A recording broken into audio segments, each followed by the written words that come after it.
This podcast contains real opinions, raw energy, and zero apologies. If that electrifies you, good. Welcome to the BSing with Y-Eagle-Y podcast. Hit that like button and turn it up. Let's rock. I'm Rob. Welcome to BSing with Y-Eagle-Y.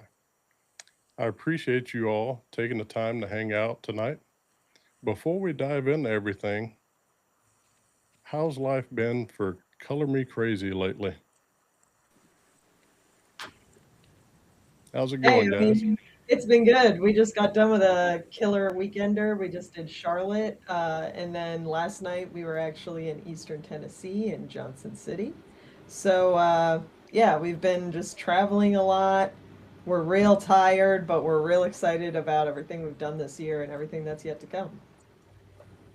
Heck yeah. So, for everyone watching who may be discovering ColorMeKrazy tonight, tell us a little about yourselves and what each of you bring to the band. Tom, you go ahead. Well, ColorMeKrazy started in 2023. I'm sorry, what was the question again? I was distracted by my cat. Just tell us a little about yourself and what do you bring to the band? Yeah, well, I'm Tom. I play guitar and I write a lot of the instrumentation for the band. Um, yeah. I'm Drew, and I mostly work in spreadsheets and emails, and occasionally I get to pick up the guitar and have a little fun. I'm Mia. I am the frontman and the lead singer, and I help with instrumentation and I write the lyrics, and I also do all of our social media. So if you're talking on social media, you're probably talking to me. Good deal. Good deal. Hey guys, welcome to the show. Thanks for spending your time with us today. Everybody, we're talking to ColorMeKrazy. We've got Mia, Drew, and Tom here with us. You guys make up the core of the band, and you've had some other friends come in and sit in with you and so forth on your live shows and things like that. But seeing that you guys are pretty much the core member that have made up this band from the very beginning, talk to us about how you guys all got together and tell us a little bit about that 3 in the morning text message. Yeah, so basically, I got really bored where I was living previously. I was previously living in Middle Virginia. I couldn't really find bandmates where I was at. And so I decided to look to other states and see what areas were available to me. And I already had some connections here in Raleigh. So I decided to pull the plug and move here back in 2023. And shortly after moving, I got on this website called Bandmix. This thing looks ancient. Like it looks like MySpace level ancient. It is old internet HTML and CSS. And you can message Wow. people in like this almost email format about joining a band. So I found Tom on there. I heard his demos, heard how like post-hardcore, metalcore they were, but it was very like late 2000s, early 2010s sounding. And I was like, oh, that's my jam. So I reached out to him at 3 a.m. because I have bouts of insomnia. And about 5 seconds later, he replies because at the time he was working the night shift. And I was like, who is this psycho that's like messaging me back? Like, should I be scared? Should I actually meet up with this guy? But as we got talking, we were talking online and everything and sharing like demos back and forth. I sent him like a demo of my voice over one of his instrumentals. We decided it was a good fit. And then we reached out to Drew shortly afterwards on the same website, funny enough. And I saw like pictures of him on stage, and I think he might have sent us a demo video as well of him playing something. And there was just like something about his like stage presence and like the charisma factor that I was like, okay, I think he's gonna be a really good like rhythm addition to the band. Because that's, one of the things that we really try to do is put on a killer live performance. And I think Drew has helped us do that instrumentally. Heck Yeah. yeah. Speaking of Drew, I've heard he gets called the band dad.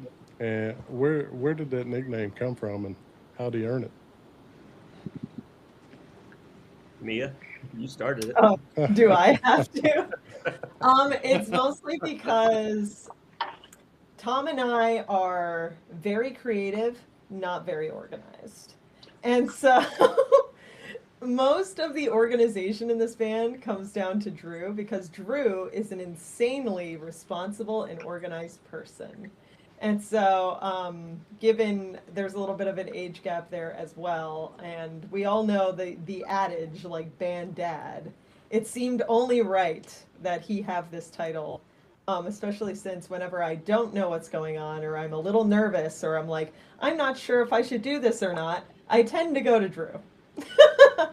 I tend to Saves us ask. a lot of money on managers. Yeah, it sure does. Sure does. Awesome. Well, this question's actually for all three of you, but I'm going to address all of you. Drew, you started playing the bass as a teenager, and then later you moved to the guitar. Mia, you and Tom both come from musical families.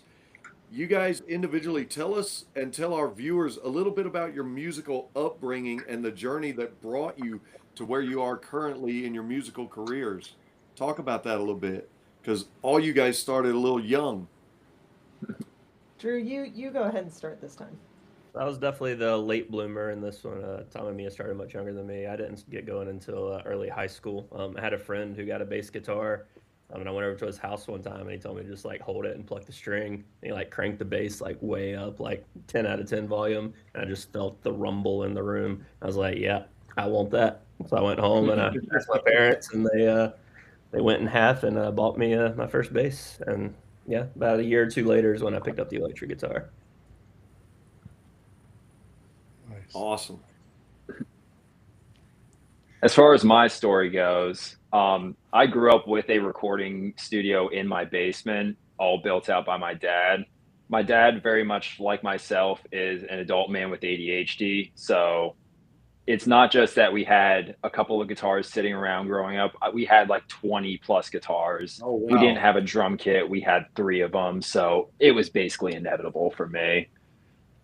Played with bands all through high school. After that, I started tour managing bands, actually, doing like 2-3 weeks on the road at a time for a couple different bands. And then COVID hit, and now we're back. Gotcha. Yeah, that kind of messed everyone up. Yeah, I hate how it messed everything up. Yeah, for See, me. Oh no, you go ahead, Tom. You keep going. I was going to say, I don't like going outside anyway. I don't really like interacting with a whole lot of people all the time. So it was kind of prime time for me. Yeah, shows weren't going on. Yeah, the music was going nowhere. But everybody staying 6 feet away from me, incredible. So, Mia, you're oh, up. go ahead, Mia.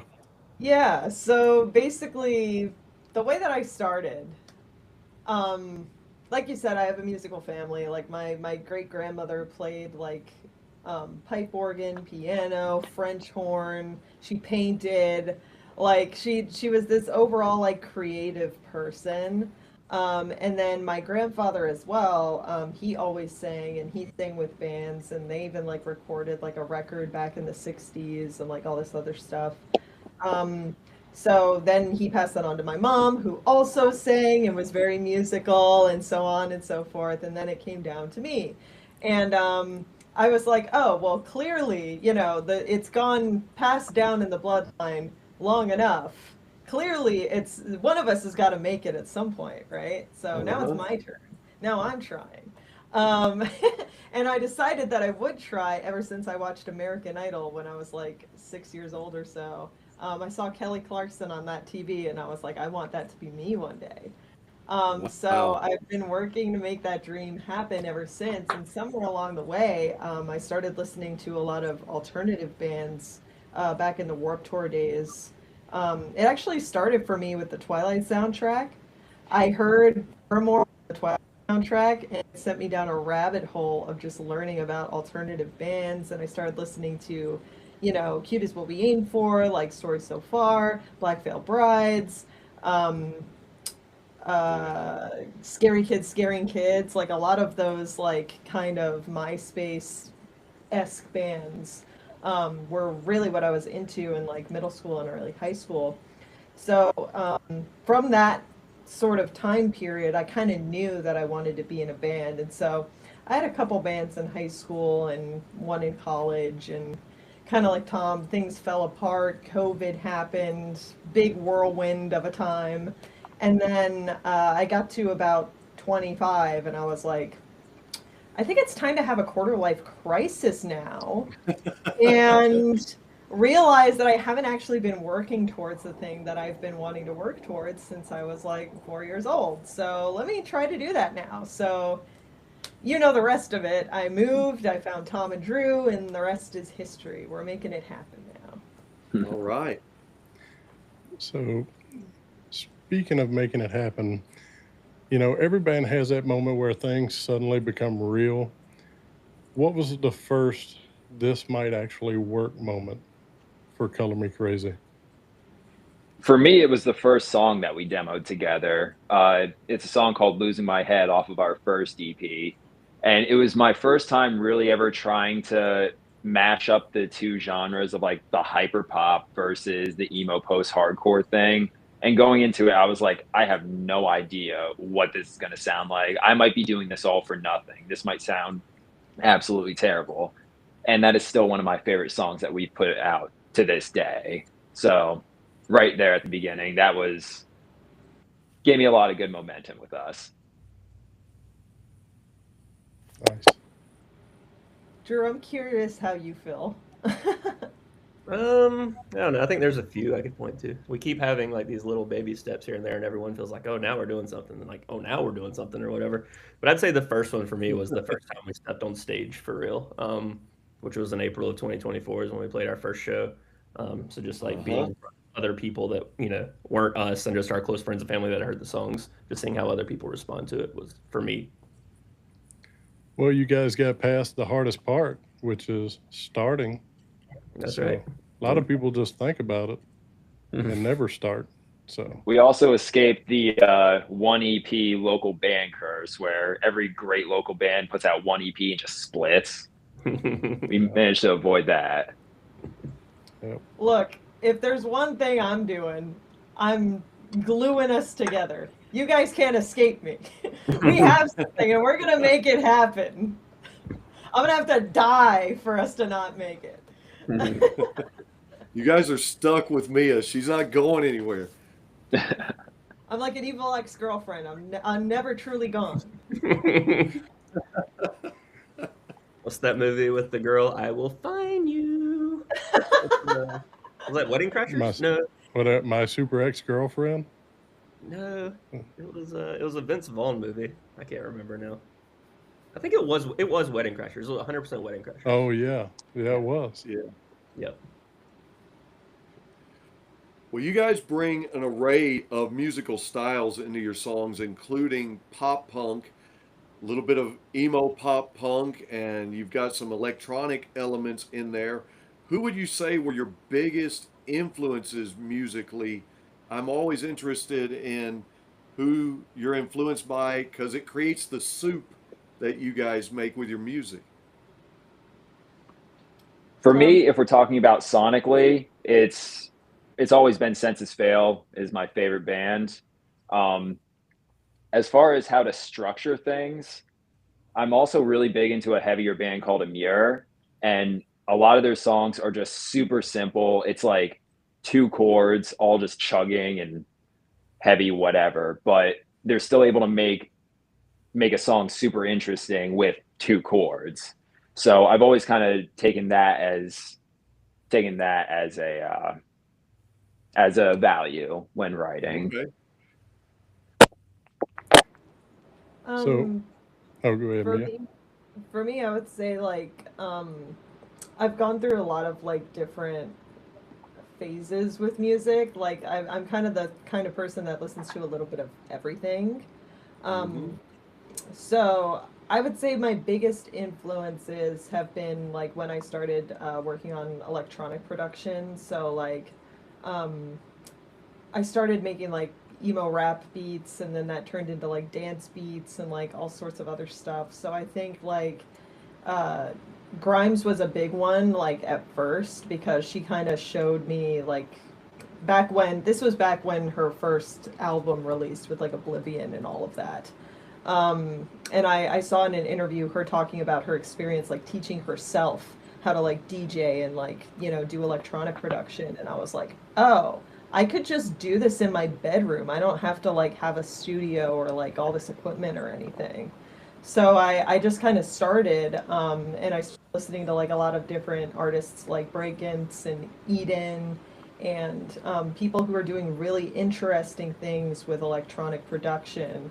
And it really inspired me to like, you know, make the kind of glitchy core stuff that I make now. Um, Weren't you yeah. doing some style beats kind of similar to Lil Peep? I was, because at the time it was so popular and also it sounded simple enough that I could recreate it. That's how I really learned how to do it at first. Heck yeah.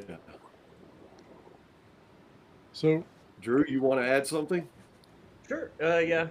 Mine is, similar to Tom. It's from that same time frame with Census Fail and all that. Basically, if you were on drive-through records in the 2000s, like Census Fail was, you were a big inspiration to me. I loved all those bands. And then that carried over into I started getting a little bit heavier with things like Under Oath and A Day to Remember. Oh Um, man, I love Under Oath. yeah. But I kind of stopped listening to new music in like the early 2010s, and I still listen to all the exact same stuff now. So all the new bands, I don't know any of them. Okay. so if someone had never heard your music before, what's the one song you would tell them to start with and why? Mia? I would say Crying in the Club. Every time I say a different song, someone like comments and is like, "No, actually, I would recommend Crying in the Club. I think you should listen to Crying in the Club." So I'm just gonna go with like the fan favorite, Crying in the Club. All right. That seems to be the fan favorite, but it's kind of our one-off. Like, the rest of our stuff is quite different from it, but Hmm. people do seem to be drawn to that one. The funny thing is, I demoed that in like half an hour. Like I just kind of whipped it together, and it is everyone's favorite. I don't even think I tried that hard, like lyrically or vocally, to be honest. Like it just kind of came together in like 5 minutes because he called the demo "Crying in the Club," and I was like, well, what if I like actually used that as the hook of the song, you know, just as a joke. And then I like wrote this whole thing around it, and I was like, well, why would someone be crying in the club? And I'm like, well, I have social anxiety. I don't like clubs, so let me write about that. And then it came together, and we were like, yeah, it's catchy, but like, you know, we didn't work very hard on it. So I guess that's why we don't think like, oh, this is so great, you know, because like it just kind of came easy. Well, since you guys brought it up, I was going to ask this later down the line when we got to some of the songs, but since you brought it up, one of your very early Facebook posts is you guys doing an acoustic version of Crying in the Club.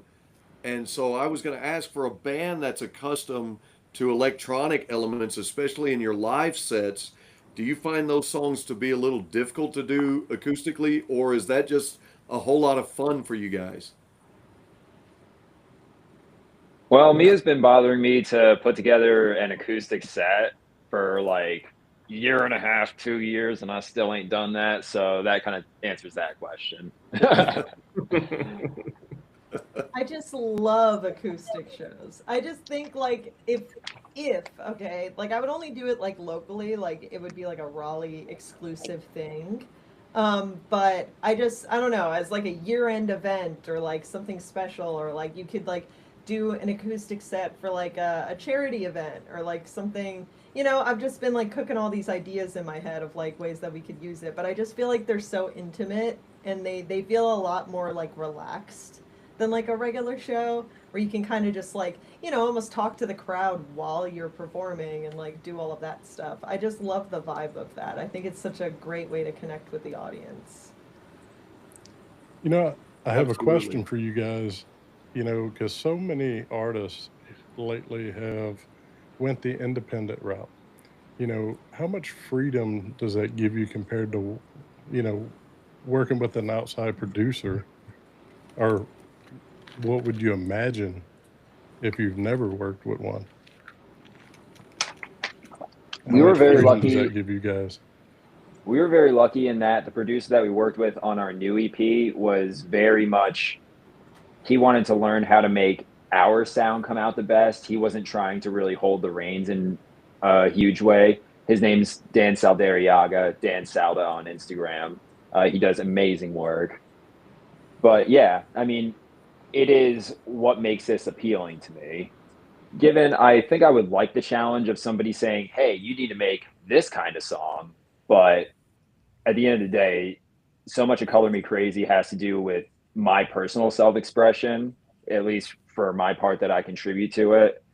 Yeah, it's invaluable, you know?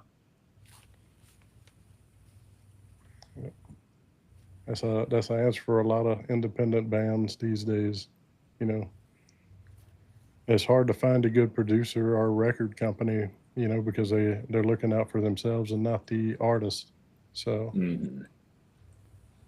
Yeah, you need somebody that's completely invested in you and cares about your project, not somebody that's just trying to make a buck off of you, or else you're not going to get the best product out of it. absolutely. Absolutely. Absolutely. And I hate that, in fact, recently I was studying up on a band, the Donnas, and that's kind of something that happened in there. They were a great female band in the 90s during the push of a lot of underground alternative and everything, and they got really big. And when it came to their second album, the record company just really backed away from them and all that. So, yeah, it can be tough. So, you guys being able to get with a great producer that's all about you, all about your, absolutely a positive step, man. That's awesome. For sure. But what you're Yeah, and I doing think is also hinting at something we were going to ask later on too. You're basically telling us up front, you guys got another EP coming out. Is that right? yes, we do.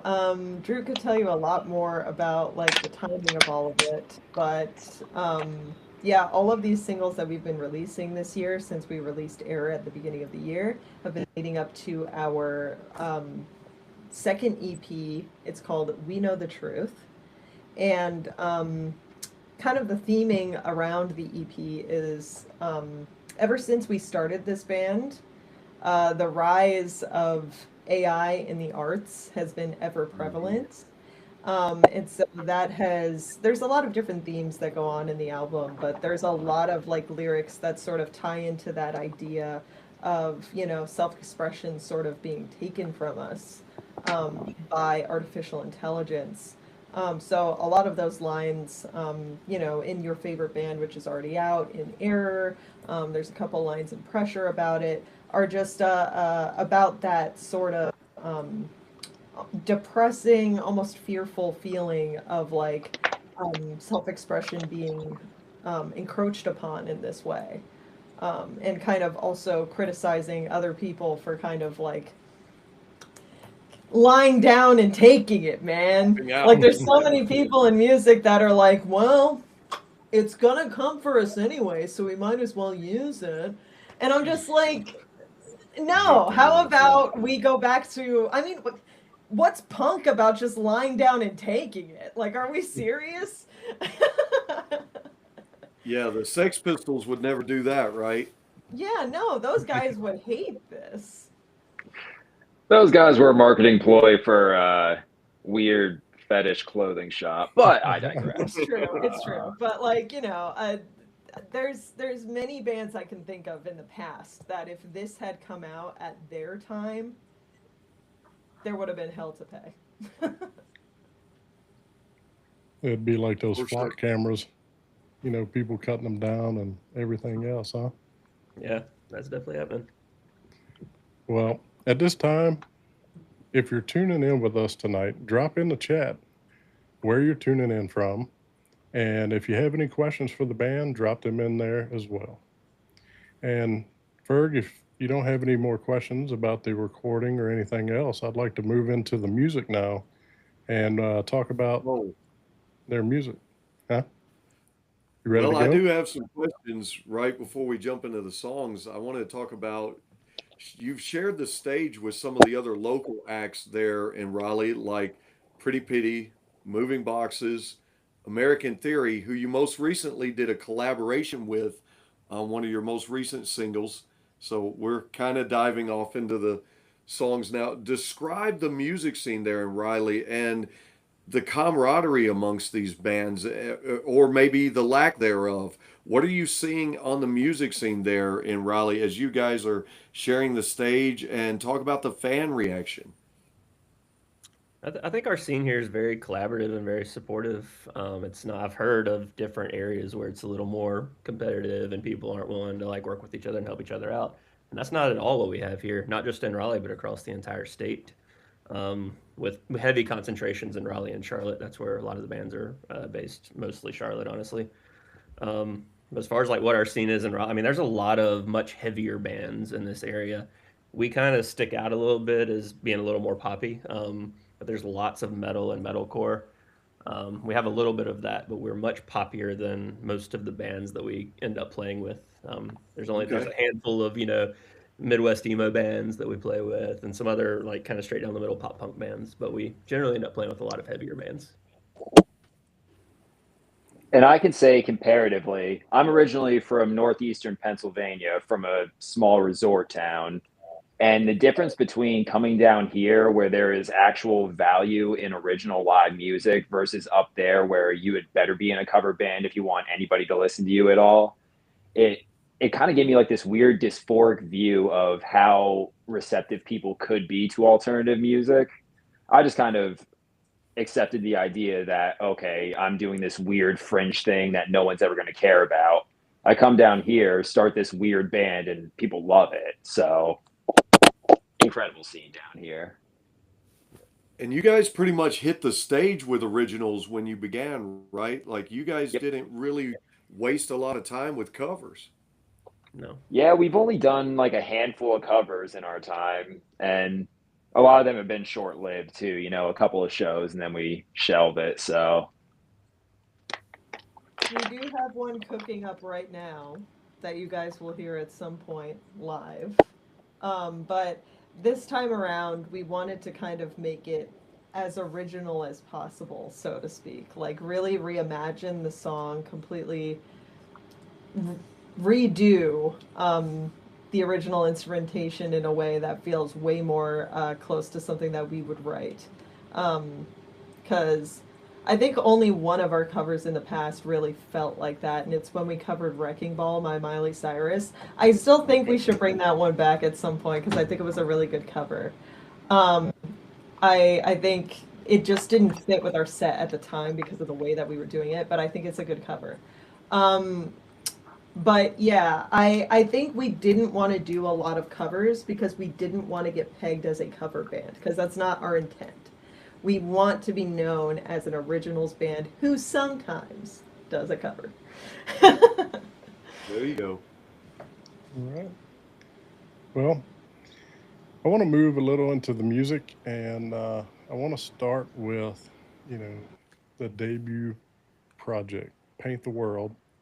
Looking back now, what does that release mean to the band, and how do you think it laid the foundation for everything that's followed?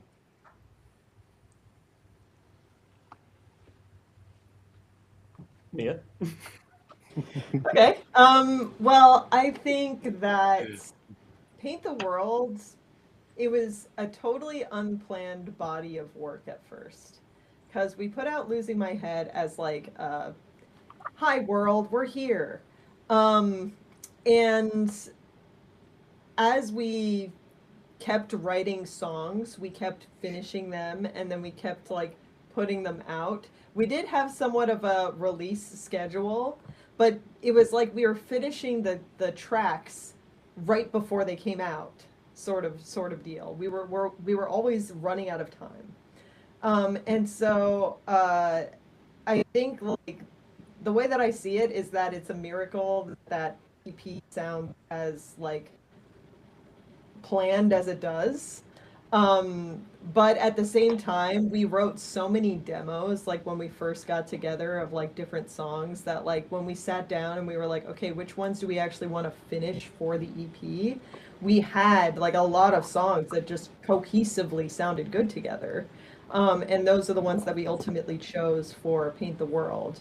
I still think like this next EP is like such a level up from it in that we had like an overall concept for the EP instead of it just being like we're gonna write a bunch of great songs and put them on a body of work. But I think that like Paint the World is really a testament to the fact that, you know, me, Drew, and Tom like write really good songs together and really catchy songs together. And I think Crying in the Club still being like one of our top songs is a testament to that too. So yeah. Mia, you have a question in the chat. Whose singing voice would you steal and why? And then Drew and Tom have a question as well.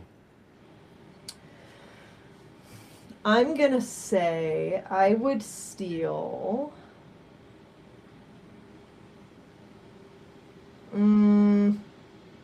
I would steal Amy Lee from Evanescence's voice. Yeah. Good choice. Her voice is incredible, and like to this day, she still sounds incredible live. So. Mm-hmm. All right, Drew and Tom, whose instrument skills would you steal and why? You want to go first, Tom? I'm going to say Jesse Keytime from Emissary, just his right hand control. Everything he does is so tight. You know, he's not necessarily like a shredder, but like, goddamn, he can write. Tom's answer is actually very similar to mine. I didn't realize this was going to be the case, but I'm not a flashy guy. I like blending into the background. I would never want to be a shredder. I'm not trying to get up on the stage and, rip. So I'm just going to go with the rhythm guitars for my favorite band. I would take Neil Westfall and just blend into the background of A Day to Remember, provide some awesome screams in the back. Yeah, that's all me. Heck yeah. Well, while you guys are saying that you're not shredders, the song that you recently collaborated with American Theory, Bide, this one is a pure rocker. It comes at you hard and fast right out of the gate. And in the video, you guys are bringing such great energy, and there's a lot of emotion poured into that one. There's really nice guitar melodies. They get a little thicker and heavier as you move toward the dual scream parts. And on the back end of that, because I want you guys to talk about that whole compilation. I love it. It's a rocker. On the back end of that, who came up with the idea to throw in the whispering there, which I think is a super cool effect? So that was my idea. I don't know how I came up with that. It was just like I heard the guitar part that Tom had written, and to me, it just kind of sounded like the. This is gonna sound crazy, but like it sounded like the guitar was whispering. You know what I'm saying? So I was like, oh, I think that like if I'm gonna hit a big note when this chorus comes in, that it would sound a lot more impactful if I like whispered the pre-chorus at first. So I'm glad that you like that because I thought it was kind of cool.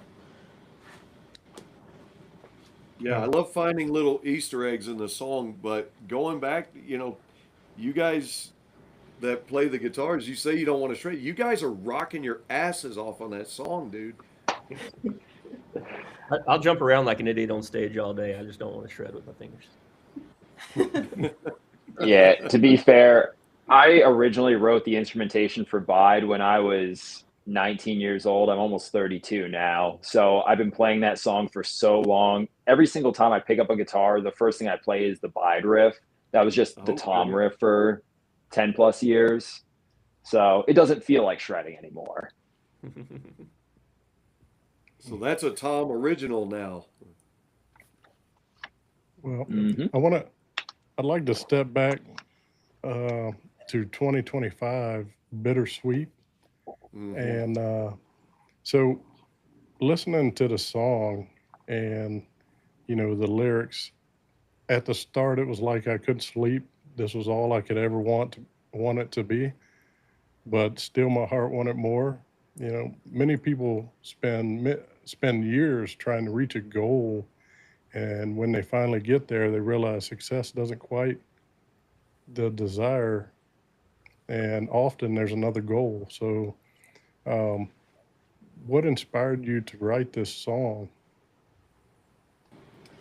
Well, so one cool thing about this song is that it's the first song that the instrumental was primarily written by Drew. And I think Drew was the perfect one to write this because I had been wanting to kind of express the ideas in this song for a while, but I really wanted like something very feelsy sounding to do it. And the idea behind the song, not to get super sappy, sorry guys, is that I was kind of I really wanted to be successful in music, you know, like we talked about. Like I really wanted it for so long.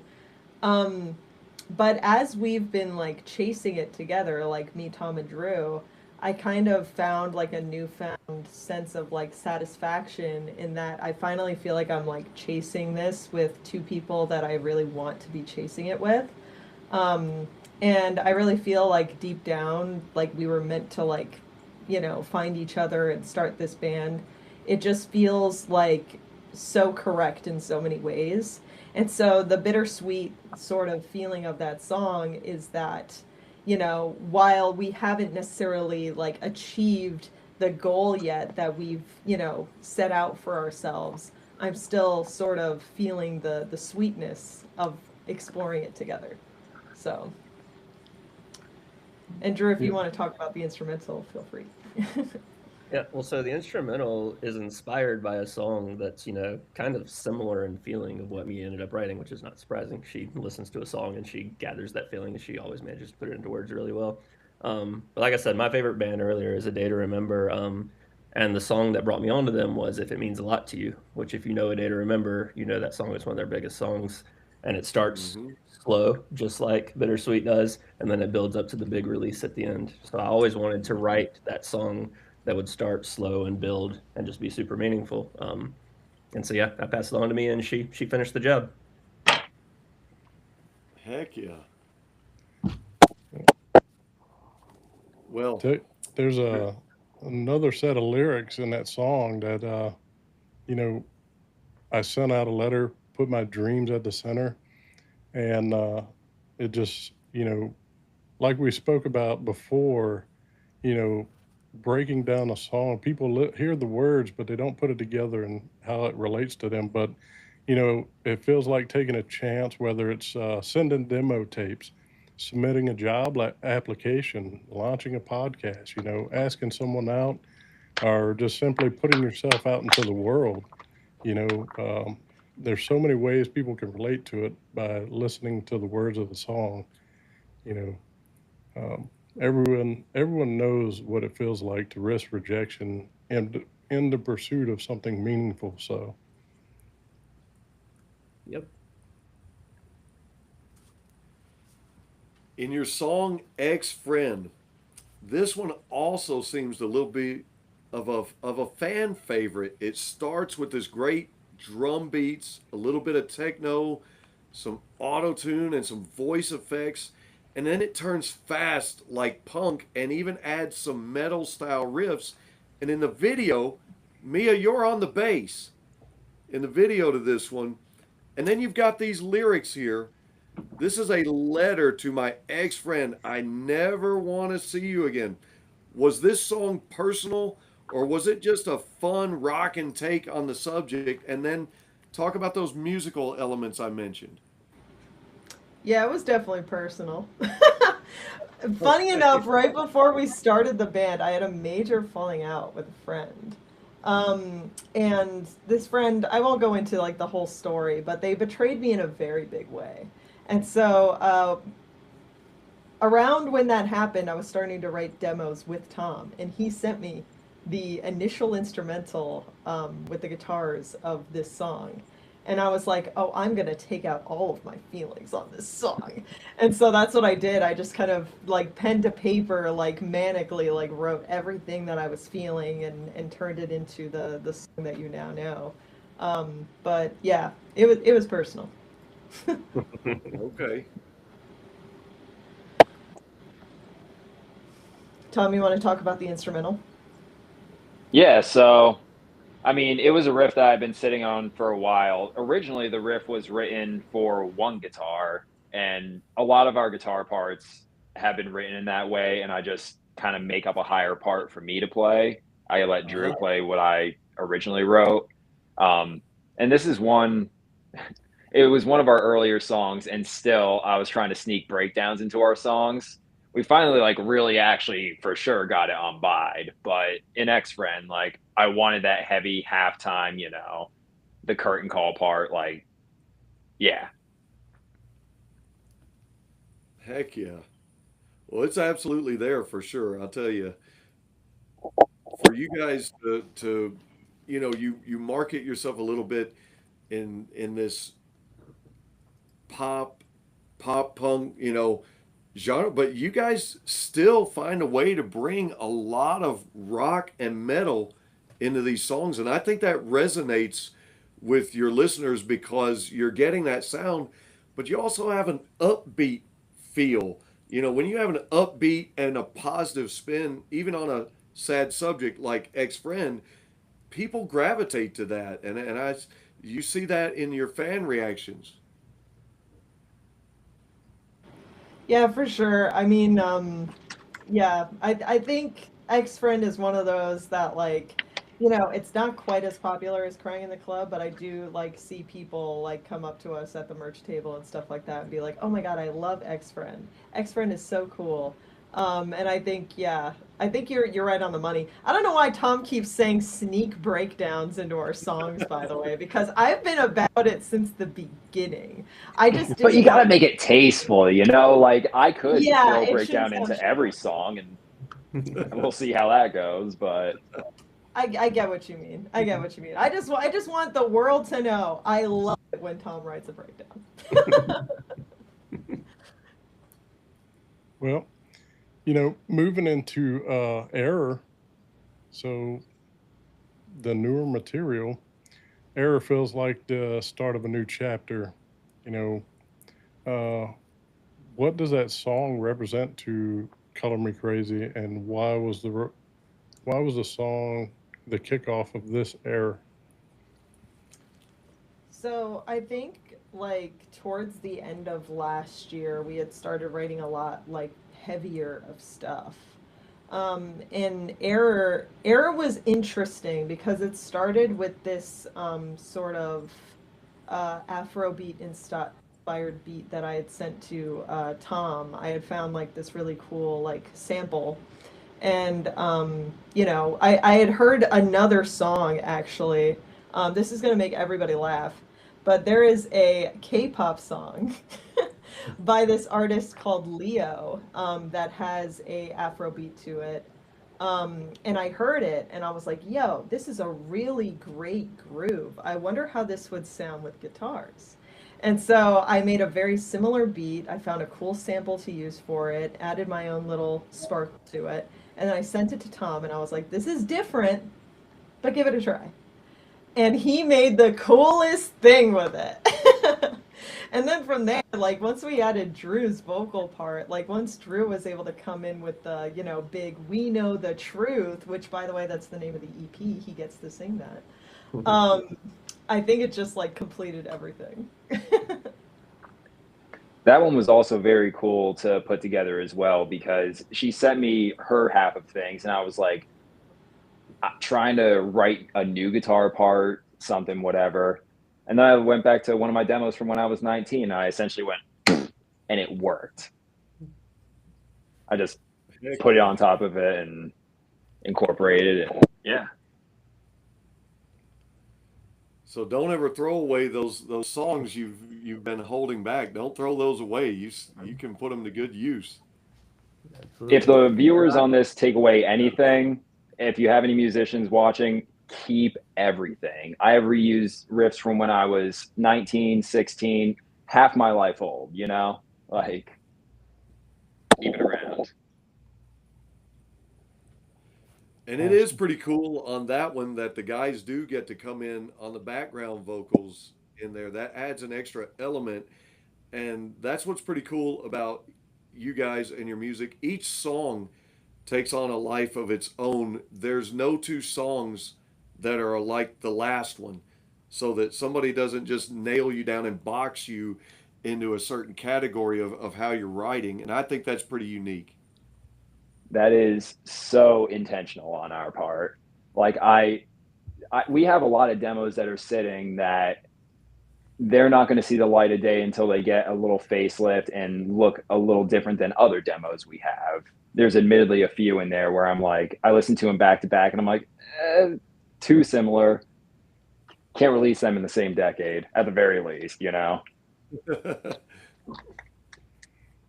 Well, talking a little more about error and what you mentioned earlier about, technology and stuff, feels like this song's about holding on to your humanity in a rapidly changing world, technology dependence, emotional struggle, misinformation, uncertainty, you know, while the lyrics contain, somewhat of a grim imagery, they also carry an underlying message of hope. You know, recognize what's happening, stay true to your values, don't give up your ability to choose your own path.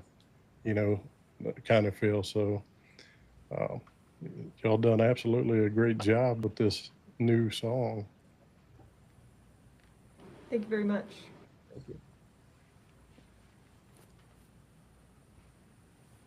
Okay, so Mia, you want to continue to make videos in addition to making the EPs.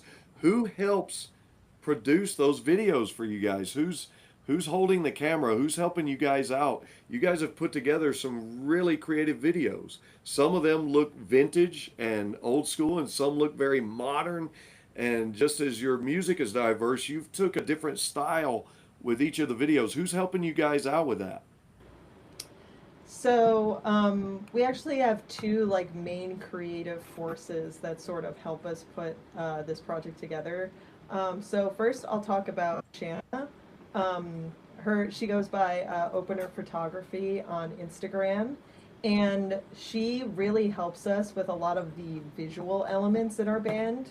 So all of our first like single arts and even the backdrops to some of our music videos and stuff have been painted and created by Shanna. She is a very like talented like craftsman. She's also an author. You should definitely read her books. She has a series of books. What are they called again, Drew? What are the titles of the books? Yeah, give us the titles. Marry Me, Rock Me, and Touch Me in that order.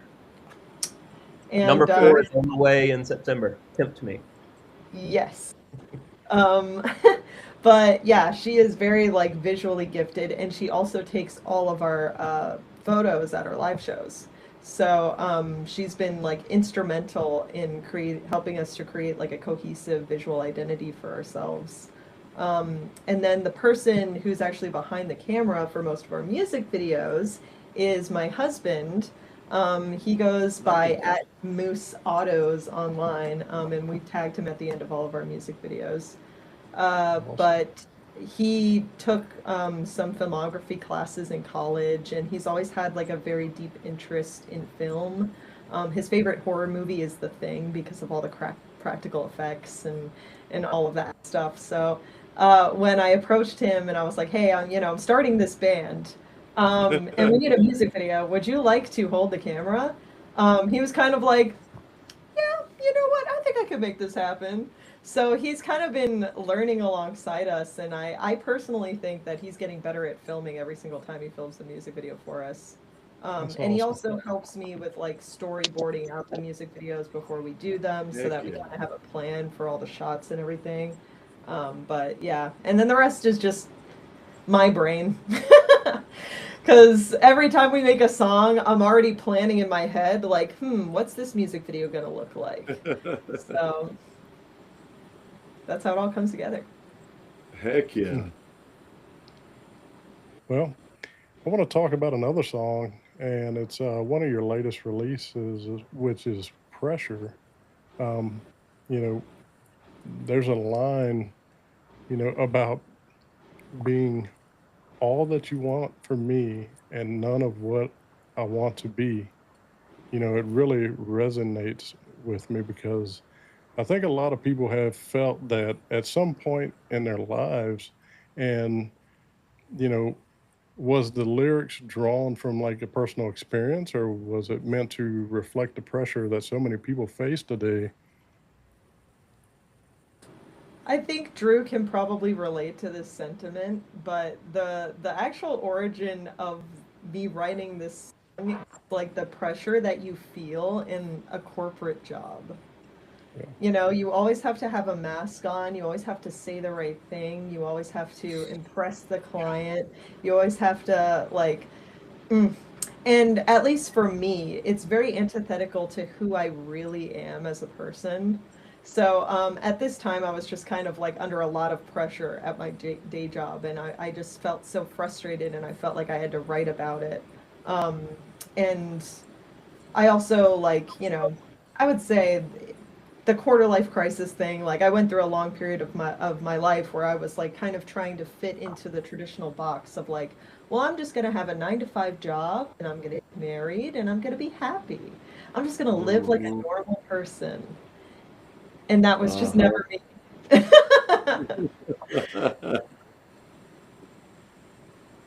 Yeah, I started to say how'd that turn out because I'm kind of the same way. I'm not cut from that cloth of just I got to be doing something. I got to be in the scene. I can't. Yeah, yeah. Yeah, Drew knows Hey, that. I mean, Drew's the most in the scene of all of us. He's yeah. always doing the live shows. And speaking of that, let's have a little fun with the questions now. Not that this hasn't been fun. This has been great. But Drew, tell us about this famous whiskey room. Oh man. Um, Actually, let me take you on a tour real quick.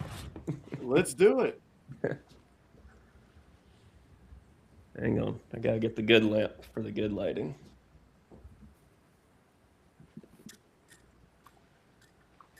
All right, so you can see behind me. I'll give you a quick overview first. Let me make sure the camera's looking good.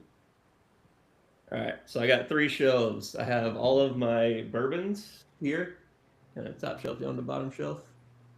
I've got over here is assorted whiskeys. So I've got all my Elijah Craigs, lots of barrel proofs up top. They all look the same, but they're all very different. Then a bunch of different scotches down here. Then I've got some rye and some international whiskeys down here on this shelf. And then over here is my pride and joy. This is my Isla Scotch shelf. So it's one specific island in Scotland. Okay. Make a very specific peaty, smoky type of scotch. It's my favorite. I actually went to Scotland about a month ago and came back with some of these distillery exclusives that you can't get anywhere in the United States. Oh, wow. Yeah, that's the whiskey room. Nice.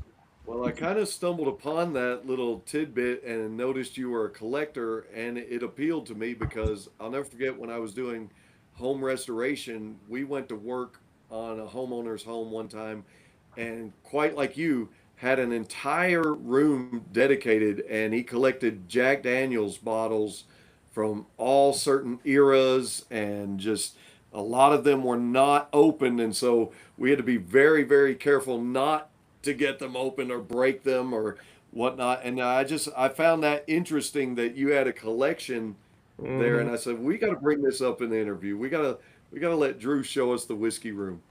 Yeah, I could talk whiskey all day. I can drink it. Well, yeah, we can talk about it while we're drinking it. How about that? No, but you know, moving on to another recent release is your favorite band, and the lyrics. Your favorite band is dodging artist DMs because they can generate an album cover better, faster, and stronger. And I think that's where y'all brought up the AI generation, like creating music and stuff. Could you talk a little about that? Yeah, I don't know. I think like over the past few years, like every time I see like an artist like AI generate an album cover or a show poster or something to that effect, all I can think about is the fact that some artist out there could have created that art or could have been paid to create some art. And that Hmm. opportunity is slowly being taken from them. Uh, Not to mention the like kind of creative bankruptcy angle of it, where it's like, okay, you're just going to get an album cover that looks like everybody else's album cover. But I think more so than that, for me, it's the loss of work for so many artists out there that really bothers me. Yeah. They were coming for you, Absolutely. Ferg. You heard? Man, I'll tell you, I No, didn't do it. no. I didn't do it. No, but absolutely. I mean, even in the workplace, other than podcasting, I have to make a living to be able to fund the podcast. So even in the workplace, they have integrated AI. You know, uh, and how I know a lot of people are using it is because there's a lot of older guys that when they send the emails out, I'm like, oof, somebody needs to come translate for me. You know, But now I'm getting these emails and I'm like, oh, the grammar's correct. That ain't them. you know, or a lot of supervisors are using it to write your reviews. And I'm like, hmm, you know, I don't know how this pans out. Then again, as long as it's good, I get my raise. So, but no, you could tell the difference, over the years, the integration of AI and it seems to be taking over the workplace. You know, Yeah. Well, there's something that AI cannot do, and that is put a stylization on who you are as an artist and as a musician. Drew, are you still playing the guitar with the colorful strings? So I switched from the bright, colorful to just neon green, specifically for this album cycle because the color theme is green. So I've been playing these all year. Okay, cool. See, AI can't do that for you. I mean, I guess it could, but it's not going to change those strings for you. That's right. well, Yeah, Drew Mia, oh, actually go ahead. Drew actually got asked what kind of guitar it was the other day, and I oh think yeah, it is an interesting answer. It's an Ibanez Iron label, which is like super heavy metal guitar. And so I heck yeah. intentionally got that for this band because at the beginning it seemed very much like we were going to be a very girly pop band. So I thought it would be a nice contrast to just have this absolutely heavy metal guitar with these rainbow bright strings on it for the band. So yeah, it started as a joke that only I would ever appreciate. But Okay, So he has the options to shred. yeah, right. I have the equipment for it. I just don't have the hands for it. We're gonna turn you and Drew into a shredder before the end of the podcast.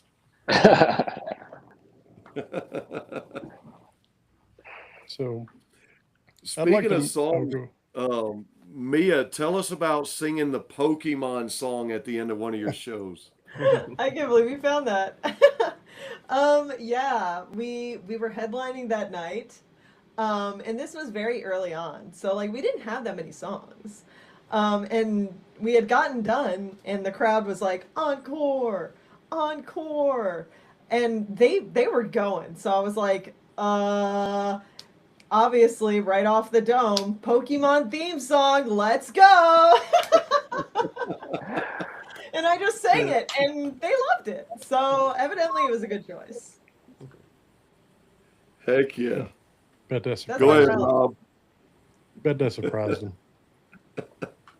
But moving on, Ferg sort of touched on it, and the song "Bide," and it featuring American Theory. So listening to Bide, I got the sense that it's about enduring difficult moments instead of trying to outrun them. The phrase "bide my time" almost feels like a reminder to keep moving forward, and even when life feels overwhelming. What inspired that message and the lyrics? Yeah, so I think a lot of this EP was written when I was kind of, I don't know, I was going through a lot of turbulence last year. Like 2025 was kind of a rough year for me. And so, the band was kind of like the light at the end of the tunnel, so to speak, after I was like going through so many different things at the same time.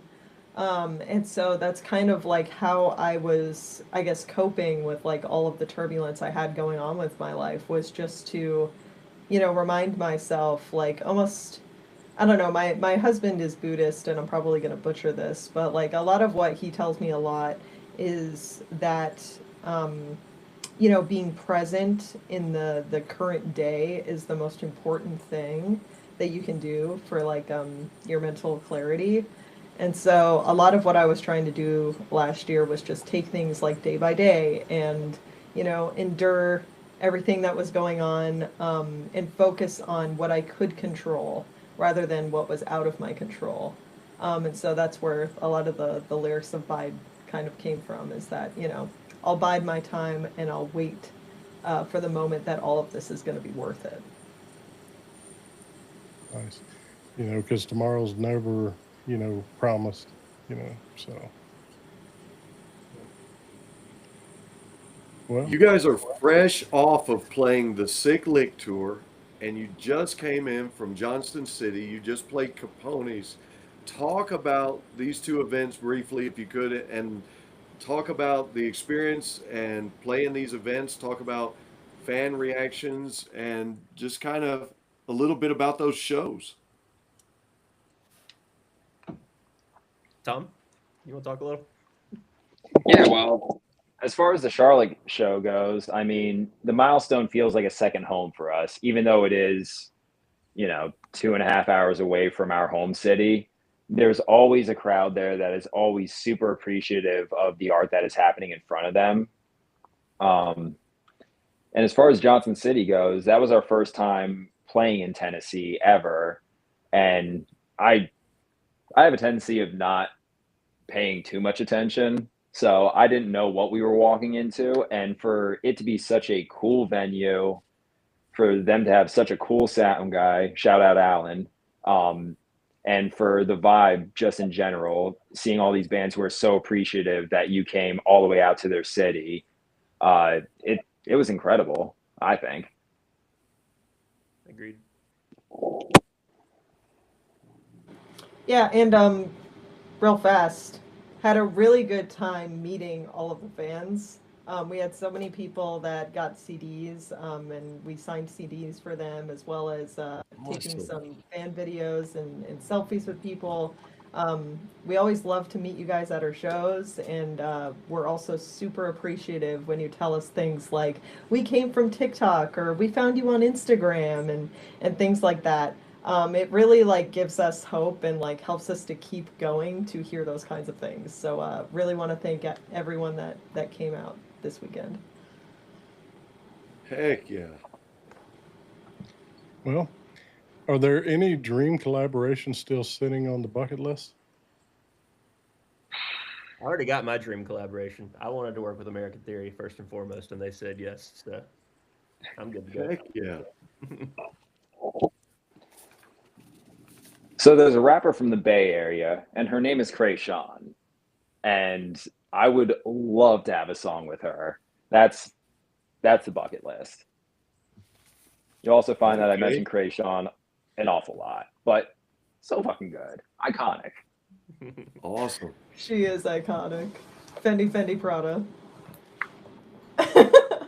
I would say for me, I'm gonna shoot a little higher. I'm gonna shoot like pie in the sky dream collab. Um, I'm gonna go with Bruno Mars. And the reason why I'm gonna go Ooh. with Bruno Mars is that he collabs with everybody. Because I heard that he has a debt to pay. So as soon as we're big enough, I want a collaboration with you, Mr. Bruno Mars. I love your voice. I love your music. Call me, please. Bruno, if you're listening, if you're tuning in, That gambling debt ain't gonna pay itself. So well, we usually ask you guys, we usually ask our bands about dream venues, but instead of necessarily doing that, I want to talk to you about one of the venues you guys have played, because when I was reading about it, it sounded like such a cool place. So you guys tell me about it. It's called the Poorhouse. It's a record shop and a vinyl pressing hub, and they serve upwards of 30 craft beers on tap. So you can come have some craft beers. You can listen to a live show. It's a record shop. Talk about that venue. I want where's to know this more place about at that again? venue. You guys have played there. So the Poorhouse is it's a Raleigh staple. Independent music venues are going by the wayside very quickly, but they've been holding strong for a long time. So we do everything we can to support the Poorhouse in Raleigh. But it's so cool. It's I don't know if you saw any photos, but it's 2 stories. So like the record shop is upstairs, but there's a balcony to where you can overlook the stage down below, and then the bar is Oh, downstairs. nice. Playing out. It's such a cool setup. I love that place. I've gone to a lot of Heck yeah. shows there over the years. I had to add that on my bucket list. Yeah. So And it's spelled poorhouse like Pour, like you're pouring a draft, you know. yeah, Exactly. not what it sounds like when he says it. So, My but mom had the same question when I told her we were playing there. She was like, "The are you allowed to say that?" And I was like, "No. Like poor, mom. Like POUR. They sell beer."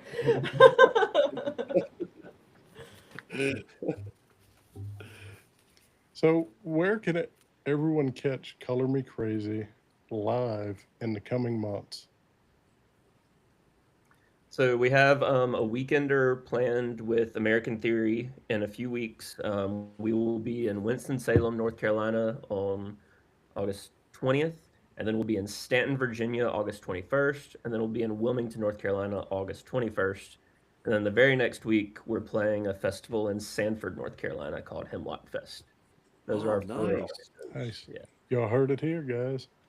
And I got a few buddies that are over there. They have a band as well, so they usually play the festivals and stuff like that. They're 42.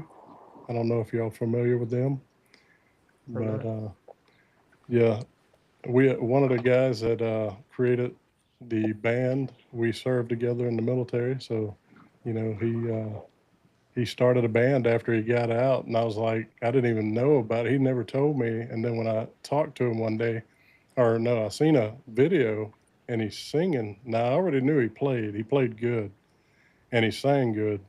And when I come across a video, I was like, whoa, hold on. Had to call him, and I was like, hey, you started a band? You never told me? He's like, yeah. But yeah, cool group of guys. A really awesome punk trio. Yeah. Nice. Before we wrap things up, if someone watches this interview a year from now after discovering Color Me Crazy for the first time, what's the one thing you'd hope they take away about the band? That one's all you, Mia. That we're their favorite. No. There you go. There you go. Yeah, I think, I don't know. I think what I really hope is that our lasting legacy is that Color Me Crazy was this really cool band that wasn't afraid to do new things and supported a scene that was inclusive of everyone and made everyone feel like they had a fantastic night at all of our live shows. That's what I want. I want people to make core memories with us. I want us to be associated with positivity. I want, everything about us. I want people to remember only positive things. We were a good time to hang out with. We were good people. They enjoyed the music. No negativity here. Ain't got time for it. Y'all's answers are so good. See, I have no hopes for I have no expectations about what anybody is supposed to get out of our music because music is so many things to so many people. I know a guy who his only interaction with music is when he puts on like lo-fi hip hop beats to study to. Like he knows who like Michael Jackson is or Beyonce, but outside of that, he doesn't seek out music, listen to music. I can't expect for anything I'm doing to land with that guy, you know?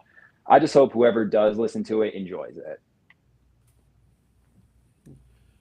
Well, I personally liked your answers because Mia, you mentioned Amy Lee earlier, and it's interesting that you did right on time because I just finished up a review on their sixth studio album they just released, Sanctuary, and she made a statement back in a concert in 2015 about music and playing a show and about it being our sanctuary, a safe place with almost a spiritual type experience that we have as lovers of music. And so I find your answers very fitting, especially with her being one of your role models.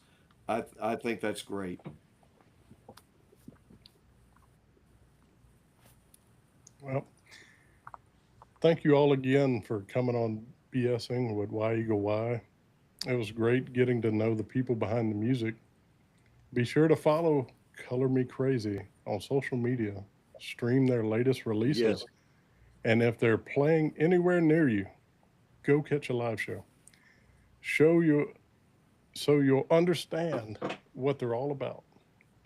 Thanks again, and we can't wait to see what comes next. This is Rob.